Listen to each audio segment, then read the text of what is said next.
Isa pa to.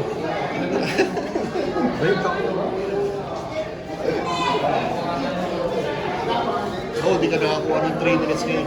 Hindi. Ano lang naman yun.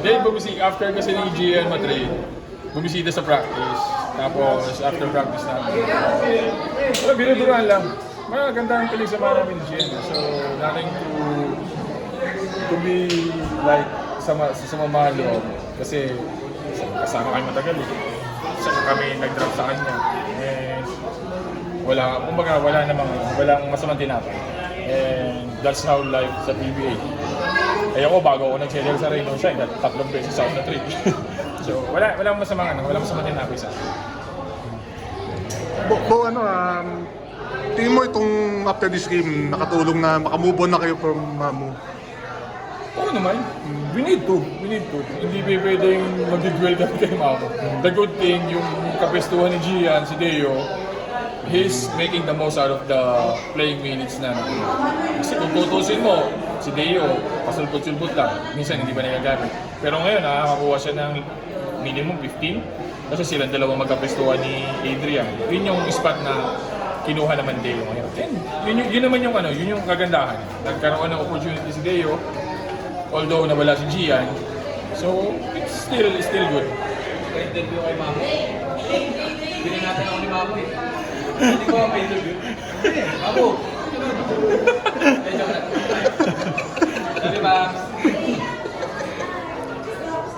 Bo, ano lang pinagkaiba ng pagkawala ni Mamo compared dun sa mga pagkawala nila Conley, nila Jeff Chan, and others? Nawalan ng madaldal. Hindi, Gian kasi is very vocal. He's one of the guys na talagang truly leads us, even sa his young age. Si Paul naman, ang nakakamiss kay Paul, yung go-to guy namin at the end of the game. We always go to Paul, to Jeff, yun yung mga mamimiss mo sa kanila. Pero si Gian kasi, si Gian is more on a defensive guy. Tapos yun, leadership ni Gian, yun yung mamimiss mo sa akin. Ba't parang ganun lang yung kulitan nyo? Bang meron kay Mamu? Well, malalim ang pinagsamahan namin. That kid is very, very close. Very close sa akin.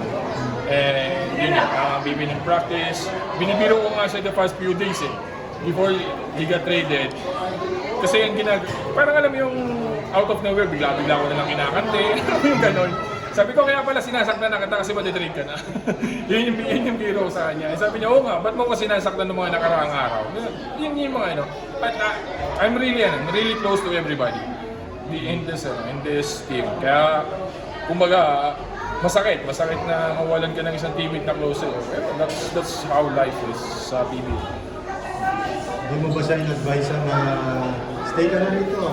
Hindi, nag-uusap kami before he talked to Coach Chen, kung ano yung, kasi nag-uusap silang dalawa eh. Tinanong niya ako kung ano. Sabi ko, pakinggan mo lang. Wala namang masama eh. Sabi ko, kung ano yung talagang nasa puso mo,